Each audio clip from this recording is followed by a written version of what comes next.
It's wonderful to welcome Jane Walker here this morning. Jane is the founder of the Purple Community Fund, which was previously the Philippine Community Fund, which, as the original name gives away, works in the Philippines and is one of our mission partner groups here at TBC. But I first met Jane, it's actually over 10 years ago, when at our previous church I took a group of a dozen teenagers over to do a mission trip to spend a couple of weeks working with PCF over in Manila, and we saw firsthand the kind of work that they do and the kind of conditions that people live in who PCF have been working with for 20 years now, I think it is, isn't it? And so when we moved here to this TBC, it was wonderful to discover that Jacob Ainsley had already been connected with PCF and had been out to Manila. It was wonderful to discover that Katie was here and had a connection with PCF. And so it felt like we sort of brought that link and love for the work of PCF with us when we came from our previous church here. And so it's wonderful to have you here. Let's welcome Jane, shall we? Can I just pray for you as you... Please. Father, thank you so much for Jane and for the work that she has set up and established in the Philippines, and for everything that your Spirit has done through her and through the team that she's built around her. And Lord, I'd pray that you will speak to us through her story and through what she wants to bring to us this morning. In Jesus' name. Yeah. Amen. Okay. Well, thank you. If you're not going to use that, I'll take it away if you like. I wasn't planning to. Thank you for that warm welcome, Paul. It's lovely to be back here. I was trying to work out how long ago it was that I came and spoke at the ladies group, and I've met a couple of you ladies, and we were struggling to actually think how many years ago it was, but it must have been over 12 years, I think. So the church has changed massively, and it's really lovely, so it's really nice to be back. There's many of you that don't know me and don't know my story, so I'll try and get 20 years in a short space of time as best as I can. So I used to work for Rupert Murdoch. I've been promoted as a sales director for the Mira Group, which was a massive promotion for somebody my age. I was 33 at the time. And I'd recently become a Christian, and I struggled a lot with the ethics and morals within the newspaper industry. So before I took the job, I decided to travel to the Philippines. I knew it was English speaking, and I knew that they had the most wonderful dive sites and beautiful beaches, and I thought it'd be a great place to go and contemplate my life. So that's what I did. But the first thing I did when I got there was read a newspaper, and I read about children who were being evicted from their homes, from squatter areas, and I didn't know what a squatter area looked like, so I jumped in a taxi and asked the taxi driver to take me to the largest squatter area that he knew. He did. He took me to the largest squatter area in the Philippines. It was on the port side, and as we arrived, I started to see rows and rows of shanty housing, second-hand pieces of wood nailed together, old corrugated sheets of metal and tyres on top to hold the roofs together, and lots of children running in and out of the road. I asked the taxi driver to stop so I could get a closer look, and I saw two little boys, one with a big hook in his hand and the other with a sack, and they were walking up a dirt track, and I followed them. And when I got to the top of that dirt track, I was confronted with hundreds and hundreds of children who were knee-deep in toxic waste, bending down, trying to pick up pieces of plastic and metal for recycling. Their mums and dads were there, and in the distance I could see the rows and rows of shanty housing again, and I'd realised I stumbled on a whole community of people who were living and working in waste. It was one of the most shocking sights I think I'd ever seen. This kind of thing 26 years ago wasn't on our TV screen, so I had never seen anything like it before. There were no other charities in the area. It was just me standing there looking at all these families and just feeling immense empathy for them. I knew it was school time when I was there, and yet there were well over 1,000 children at that time on that dump site that clearly were not in school. And it had a big effect for me because my parents made me homeless when I was 15. So as you gathered, I came from a slightly dysfunctional family. And But the one thing that held me was my education. So when my dad put me on a bus and gave me £15 in my pocket and I was on my way to Bournemouth, I was thinking of what job I could do, and I thought I could work as a chambermaid in a hotel. I hadn't finished my education, only had £15 in my pocket. My dad thought that was his way, I guess, of making me grow up fast. But I was terrified because I really didn't want to be not knowing where I was going to sleep. But I did get myself knocking on all the hotels in Bournemouth, asking if anybody would give me a job as a live-in chambermaid. And just about the last hour of that day, the Queen's Hotel in Bournemouth offered me a job. And I negotiated with them that it had to be live-in, and they gave me this job as a live-in chambermaid. And then that was the start of my first job.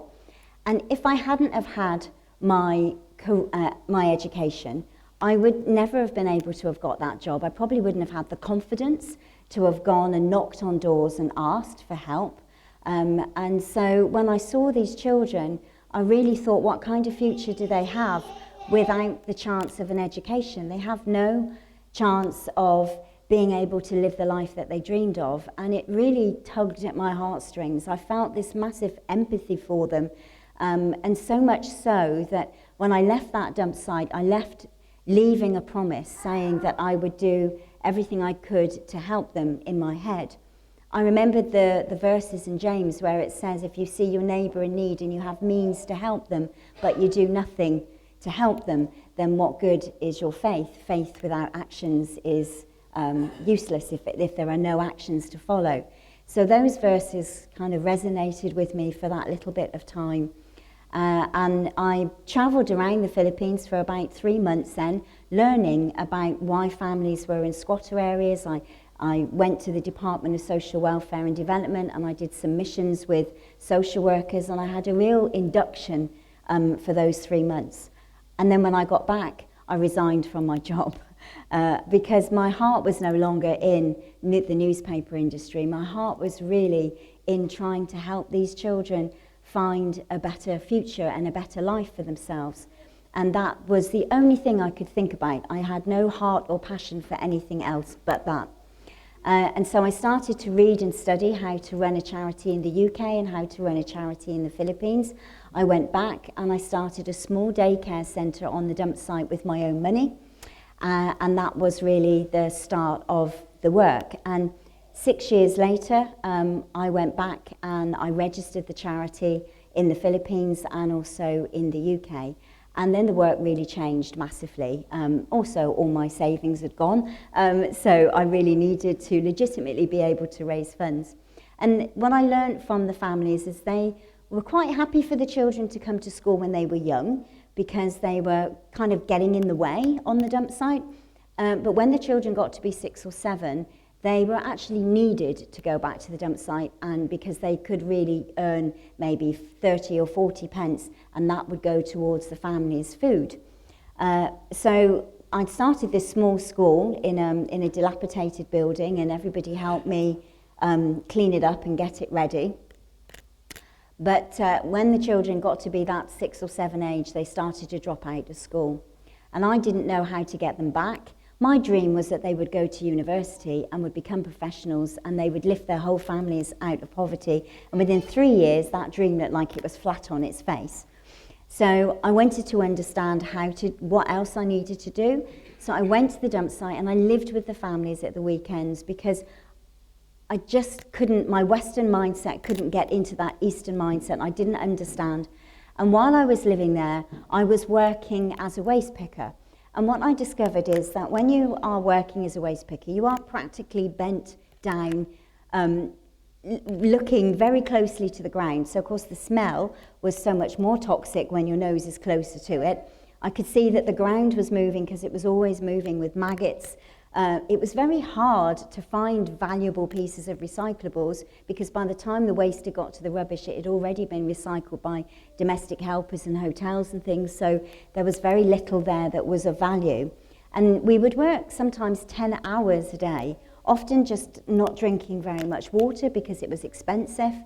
And then I would go to their home, we'd throw all the waste we had collected in our sack, and we'd separate piles of plastic and metal, and then that would go to a man with weighing scales, and he would give us the equivalent in money of what it was worth to recycle. And that was the money that they had to buy their food for that night. And if there was any money left over, it would do for their breakfast. But most of them were only living on a meal-to-meal existence, which for me is still really challenging for me to imagine what that feels like, because I always have enough food probably to last me for at least a couple of weeks. And these families didn't even know what they were going to eat within the next 3 or 4 hours. So I started to understand the pressure that was on the children. But the children were not begrudging doing this. They loved their parents, and they wanted to help their parents, and they worked together as a unit, very close, very tight.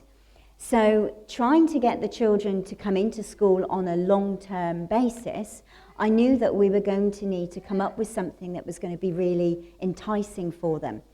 So we offered the children a rice credit if they came to school every day, and we offered them for academic achievements canned food, and we offered them for grooming and behaviour, we offered them fresh vegetables. So that meant by Friday they would go home with a bag of groceries that was equivalent to what they would have collected on the dump site had they have been working. If we hadn't have done that, I don't think I'd be standing here today talking to you, because that was the one programme that actually made our whole work successful, and our whole work is still underpinned with those food packs for families in various different ways. So I need to fast track because if I stay here in the first year, I could definitely talk to you all about the things that happened in the first year, but we have 20 years now to talk about. So the children stayed in the schools, they came, they collected their foods, the parents were really sold on education at this point, mainly because they wanted food at the end of the week. But as time went on, they saw the benefit to the children coming into school. They saw the children learning new skills. We had football teams, we had ballet. Some students went on to be professional ballerinas. Some went on to be sports coaches. They started to be able to earn really decent money that was way out of reach from the mum and dads. And I was being healed through this work, especially in those early years, because I had come from such a turbulent childhood, and it even tried to take my life when I was 12 years of age, so it gives you an idea of where my head was at that time, that coming into a community that really loved one another and loved me as well, started to heal me from the inside in. So God is really smart. He knows what you need before you know what you need. And I wasn't even aware that I was healing until much later, when I realised that my past no longer figured in my mindset. I didn't have any bad feelings towards my family. There was just really nothing there, but just a feeling of acceptance. So the joy of giving to others, sometimes we get back more than we actually think we've given. And that was definitely the case for me. And so over the years, instead of wanting to do charitable good works, my relationship with the families just developed in one of love. I got to know the families on a personal level, they got to know me, and we all started to work together as a unit, the charity as well. So whenever there was a disaster or wherever there was a problem, families would come in, they would tell us what they needed. We would then go out and pray that God would find us the resources so that we could meet those needs. And there was never ever a question that those needs were never going to get met, because the alternative to them not getting met was that people could die, people wouldn't get fed, people would get sick. So there was always that knowing that God loves the families more than I do, and will do everything he can to guide me and my team to the right people that have that burden for this particular need that we have. So I'm going to fast track a little bit. We We built a school that ended up being built from 78 40-foot shipping container vans, and that ended child labour on this dump site. We then went and replicated that model on another dump site in Baguio. Although we didn't build a school, we sponsor children into government schools. And then, because the charity's mission was to end child labour on the dump sites, and we'd achieved it in 5 years, we then felt like our work was not done, and we wanted to help the mums and dads. And when we spoke to parents, we realised they didn't have any education, maybe 1 or 2 years in preschool, but they were really illiterate and they didn't want to go back to school. They wanted skills training. And we wanted to help, but again, financial constraints meant that we didn't really know what to do. But we had the idea of going on the dump site and looking at items that weren't being recycled. And one of the things that weren't being recycled were the ring pulls from canned drinks. They were everywhere. And I know now why they weren't being recycled. It's 3,766 ring pulls to 1 kilo, and they would only get 15 pence. So it's not many people that are going to bend down 3,766 times to get ring pulls, so they just stayed there. So we collected them up, we polished them, and I can remember going into a group of mothers and saying to them, I think you can crochet this into something useful. I'm not sure. And that was how that project started. And it took about 9 months for us to make anything that was really resembled a handbag. But they started to really make these ring pull products. And I tested them. We then were signed up by Coca-Cola to sell products. And that eco brand has been with us now for, that was 18 years when that started. So you'll see at the back, I've bought some of their products. I think you'll be really surprised, some of you that saw them all those years ago when I first came, just how skilled the mothers have got and how this has been a brand that's now, we wholesale out and it sells. We always keep about 80 women in full-time work, and we have 10 men in full-time work or between full and part-time work. They're making shoes from the aeroplane tyre and the inner tube from truck tyres, and they're also making, the men won't crochet, but they will make a handbag out of the inner tube from from truck tyres. So you can see those out there. So that work has been established a long time, and the parents will save money every week. That's our only condition. They must save. And they put it into their own savings plan, the group of them save. At the end of the year, they have a big lump sum of money, and that money then, they have a choice. They can either take it as a cash sum, or they can come to our business skills and entrepreneurial training courses, and they can, we'll help them set them up in a supplementary business. So that's what all of them so far in the last 20 years, I've never known anybody say any different. They've all wanted to be set up in a supplementary business. And I'm really glad that we set this up, not because we really thought this through fully, but what happened is when they set up their supplementary businesses, they actually went part-time with us. And then that meant we could bring in another batch of mothers to work, either full-time or part-time. And that's how we've been able to continue to just keep upskilling the parents in that community. And I think over 1,000 mums now have been trained and have left us and have started supplementary businesses, so that model we still keep. When you're working with the poorest of the poor, poverty affects every aspect of their life. And health was one of the biggest issues. Children riddled in intestinal worms. There were constant infections and sepsis, tuberculosis and malnourished babies, not having proper pre- and postnatal care. So we started our own health clinic. We started this around about our 2nd year of starting with just 1 nurse. We now have 2 doctors, 1 midwife and 2 nurses. And I think in the last 20 years, I think we've helped over 240,000 people access healthcare. Many of those are repeaters. But the one thing that we noticed with the healthcare is we wanted the kids not to take days off school to buy medicine. But again, there was a much bigger picture that we didn't see. And that was, yes, definitely when we started the health clinic, the children didn't drop out of school and go and help mum and dad earn money for medicines. But what we found after about year 3 or 4 of starting the clinic is that we weren't going to any funerals of children or of parents. And what we realised is, and we realised it by mistake really, it was just one day out of passing, we said, wow, we haven't had to fund a funeral of our students. And then we just realised the health clinic was actually saving lives. And that has been such an enormous blessing and surprise. And so with that, our efforts have always doubled in healthcare. So we do lots of medical missions and lots of education.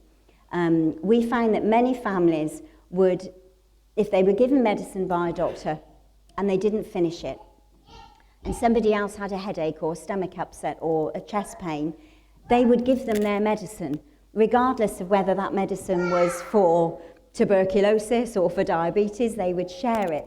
And so we find that educating the community about how to work responsibly with medicines, and they're like sponges.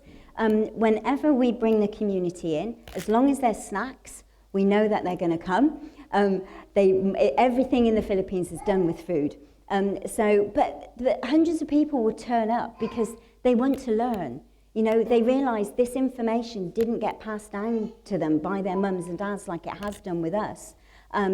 And they want to learn and they want to improve their lives, and they understand much more now. In 20 years, I don't think we have had an incident of a paedophile or a pimp coming to our area and kidnapping any of our children. Not just our children, but children in the community, because many of the parents would see a foreigner, would associate me as a foreigner and think that other foreigners coming in would be good. And it doesn't necessarily mean a white foreigner, it could be another Asian, somebody from a different country. They were just very welcoming. And many times children were snatched because of that. So we gave a lot of community education in not to be difficult with foreigners, but it's acceptable to question why a person is there, what are they doing, and what is their purpose. And so that has been a massive help. And now families look out for each other's children. They're very much aware. We went through a period about 6 years ago where children were snatched for body parts. Many of our children were taken in white vans, or just vans. A van for me is always white. Sorry, that's very Western, isn't it? But they were taken in a van where apparently there was a doctor, and the doctor would assess the child, and if they were healthy enough, they would be kept, and if they weren't, they were thrown out. And many of our children were told that they had been snatched, put in these vans and thrown out. Our children, not all of the children on the community, were healthy enough, but another community just literally 5 miles down the road, children were being snatched, and they were being taken for their eyes, their kidneys and their hearts, and left discarded. And so, again, big community education so that parents were aware, they could tell their children what to avoid, what to look out for. Life is so difficult there, and yet the communities are so resilient. So when there is a disaster, everybody just joins together, mucks in and helps. When the pandemic came, that was quite a different story, because the pandemic hit families where their need was most, and that was many of the families will go still to fast food restaurants and ask for the leftovers from customers' plates. They will peel off bits of chicken from bone, bits of burger and French fry, then mulch it all together in their hands. That then is sold to mums in the community who then fry onions, garlic, chili, paprika. They change the colour of it because it's ghastly grey. And then that is flavoured into little pots and sold, and the community eat that way. Some of them eat that way all the time if they're not earning enough money. The families that are under our care aren't eating that, but they do sometimes. Many of them see it as comfort food because they have eaten it that long. It's something, egg and chips is my comfort food, and pag is theirs. So it shows how much. When the fast food restaurants and all the restaurants in Manila closed, they closed for nearly a year and a half. Many of the restaurants would do takeaway, but that was only after about the 13th or 14th month into the pandemic. The pandemic in the Philippines was considered the strictest in the world. We literally went into lockdown for 2 years. And if somebody in the community had COVID, and then there was another person in the community that had COVID, it went into an even tighter lockdown where nobody could even go out to shop. So what we started to find is families didn't have food, they didn't know how, the trash that was coming to the sites wasn't as much as it used to be because all the businesses had shut down. And we were in a real crisis from day 2. So we started big campaigns in the UK and in the Philippines asking for donations. £17 will buy a sack of rice, and that will give 250 servings of rice. And then in April, so lockdown for us was March, it was for them too. So in April we had a massive fire, 1,055 homes were burnt down. They had absolutely nothing. The fire was worse than it would ever be because there were so many people living in the community.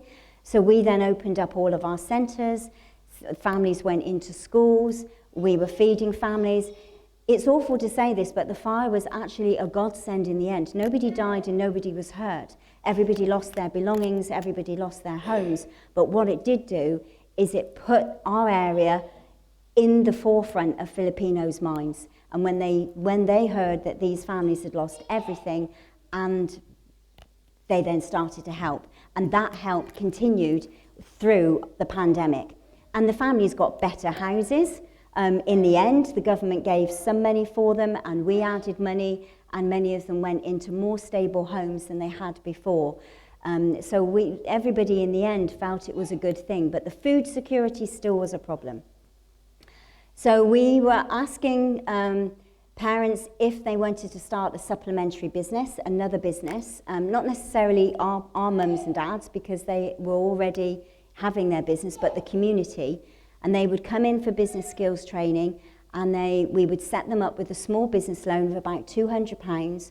They'd buy vegetables, they'd sell rice, they'd sell phone load. It wouldn't give them much money. It'd give them enough money to buy their food and then pay for their water and possibly their electric. And that was about it. They wouldn't have a lot of money for anything else. So I think we set up 496 families in those supplementary businesses, which was really good because the community was in solid lockdown many, many times. So they couldn't go out to the shops to buy, so the small businesses were thriving.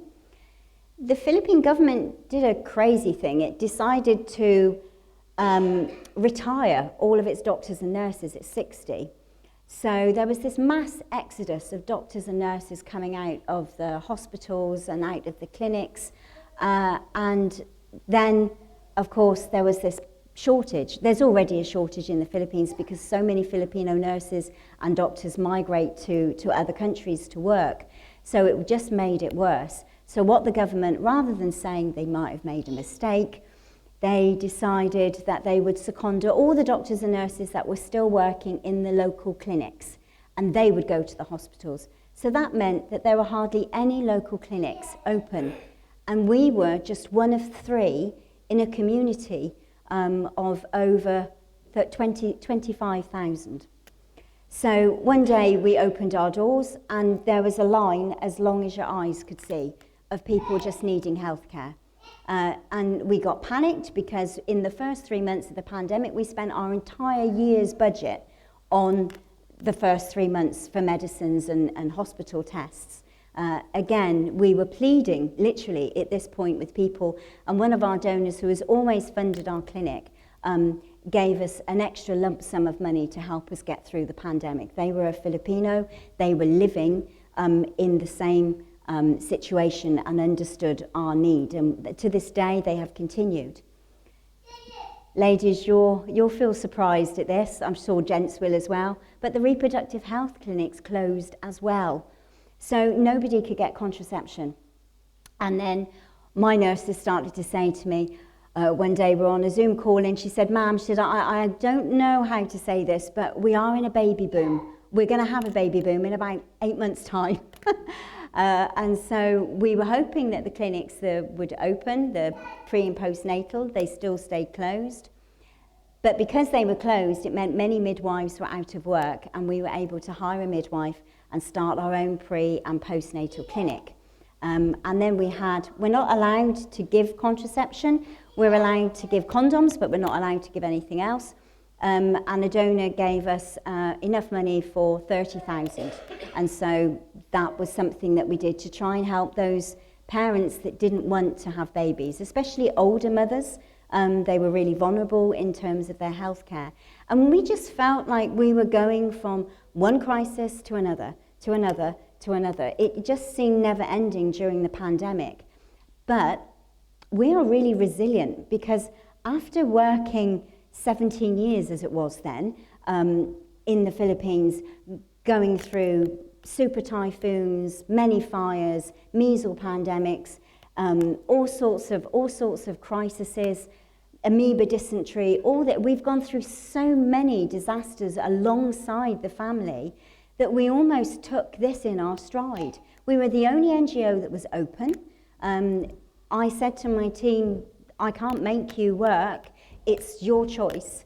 And they all said, no, this is our community, we're going to help them. And we'll trust God that we won't get sick. And do you know what? None of them did get COVID until about the second year. And then they didn't get it badly. It was just awesome the way that they all worked together. I was stuck here because I came back to speak in an inner wheel conference and couldn't get back to Manila.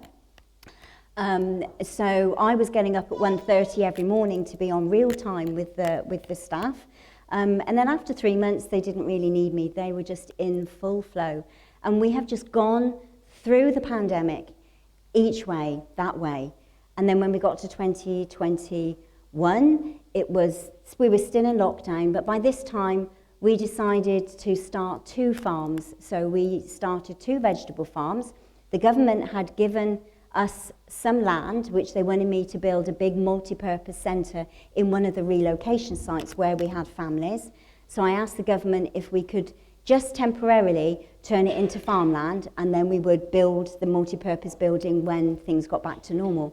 And we turned those farms over to the community so that they could grow and sell and have enough vegetables to eat. And it took pressure off us at that time because many of our donors were getting fatigued with donating, but the need was just as strong as it was in the first week of the pandemic.